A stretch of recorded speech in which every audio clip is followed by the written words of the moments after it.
Part number is 21-30430A2.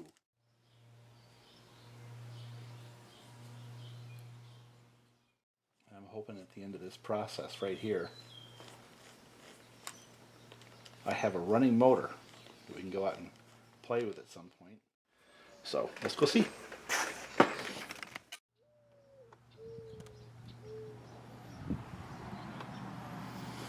I don't know if anyone pays attention to my channel, but see, I like this level of stuff. This kind of technology.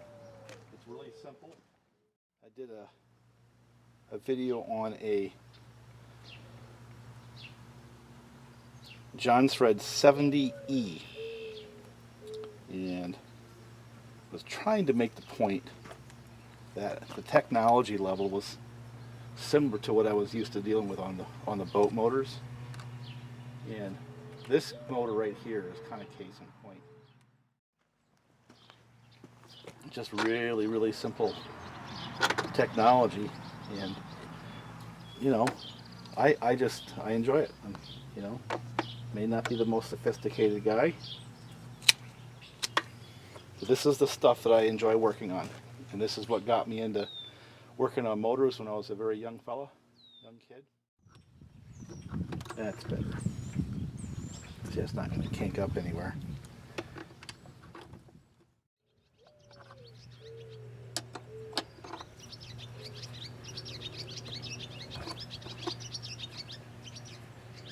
Gotta be a little careful, because you don't want the fuel line to hit that flywheel, do you?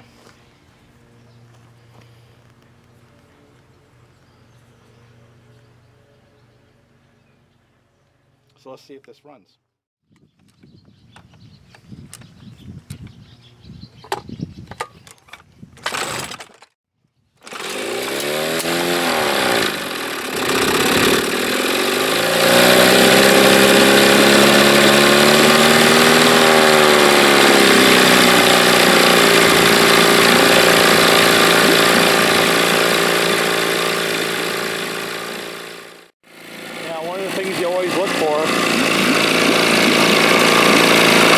Stream of water, that means it's getting plenty of cooling going on.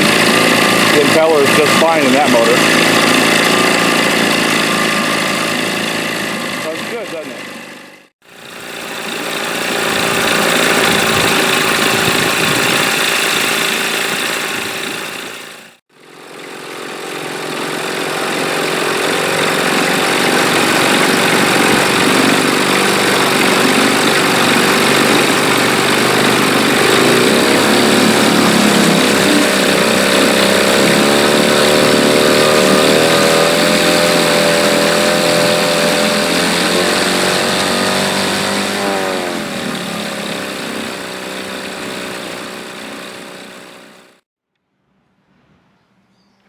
kind of a wind down day, you know.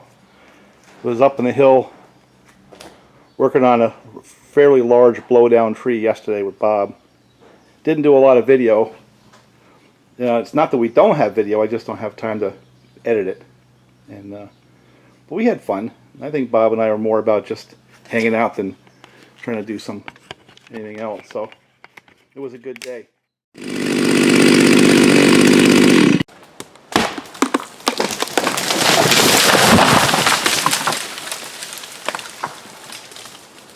Woo!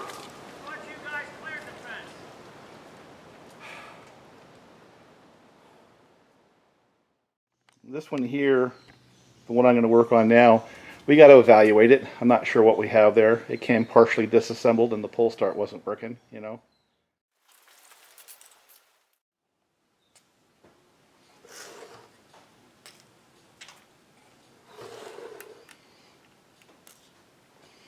Yeah, go ahead and make fun of me.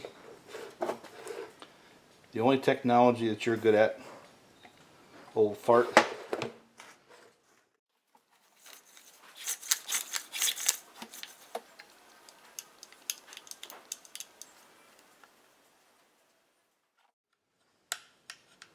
There we go. Now we can loosen up a little bit. But they sort of fling out when they're done properly.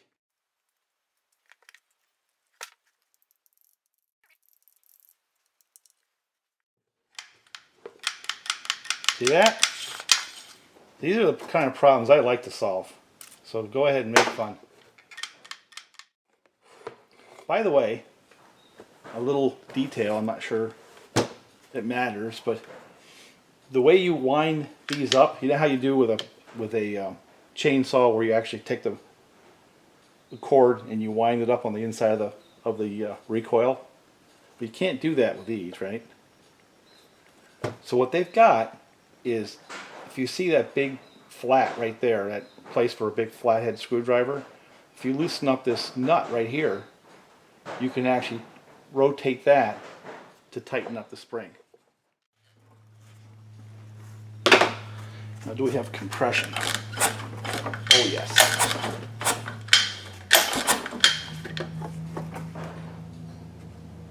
Now if you listen to that little puffing going on, that is the line that goes to the pulse. But I think the next thing I want to see before I get too crazy is it's got enough compression. I really don't have to measure that, but I don't know if I have any spark. So let's go check spark. You've got to remember that there really isn't any significant difference between the way these things operate theoretically and the chainsaws that you're really familiar with. And these old two-strokes are just so much more simple. They're just a very simple design. But you need compression, obviously. You need fuel. And you need ignition at the right time. Of course, you need air. I have a cool old ignition tester.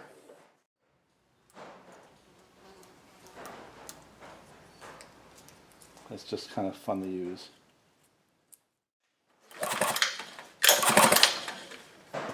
Okay, I got spark on one for sure. You see it? Watch this.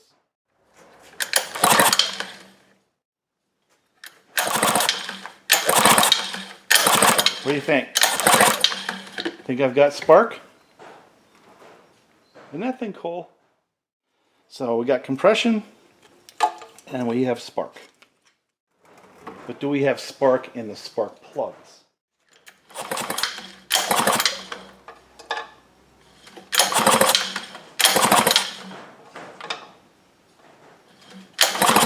Yes, we have spark on both plugs. So we have spark, and from the way it feels, I really don't have to test the compression.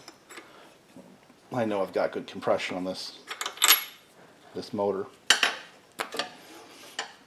And then one thing we have to check also, assuming we get it running, is does it pump water and cool itself? Because unlike a chainsaw, these are water cooled.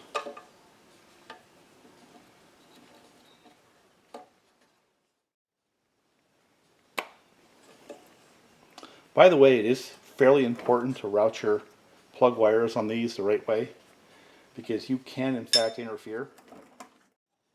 So basically this was the pulse line from here to here.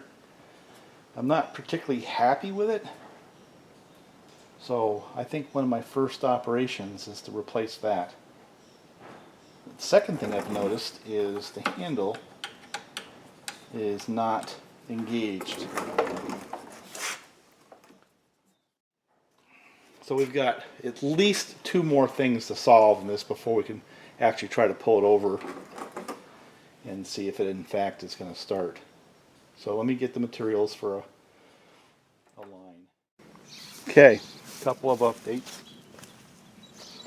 You know, I've got to get back to some work and stuff. I've been working very hard on the property up there. You know, you can only do so much excavator videos, and after a while it's just going back and forth with an excavator. But this saw right here has become an integral part of the farm, much more so than I expected.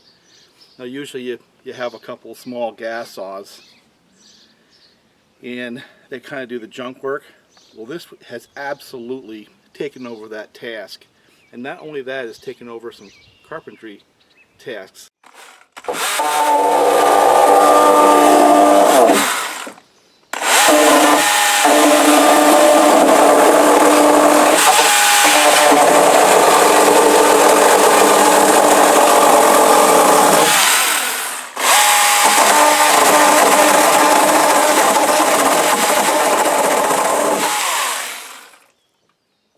May not be wood. Got one. This is a real fish. Wow! Come on. Don't go to those weeds. No weeds. You son of a bitch. Gotcha.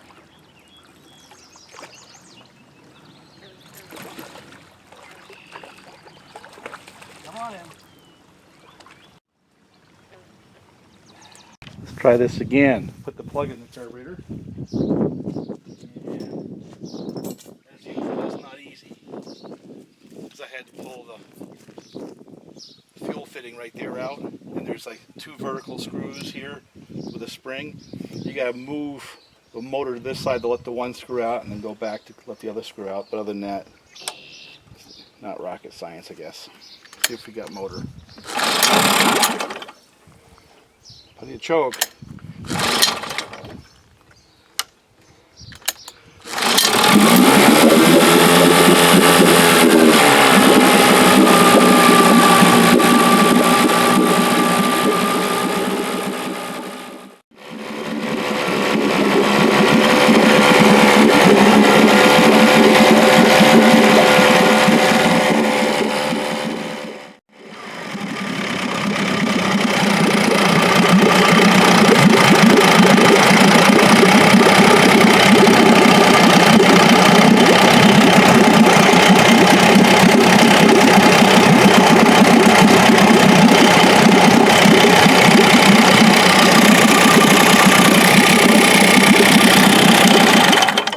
Okay, we got motor, but we don't have a pump.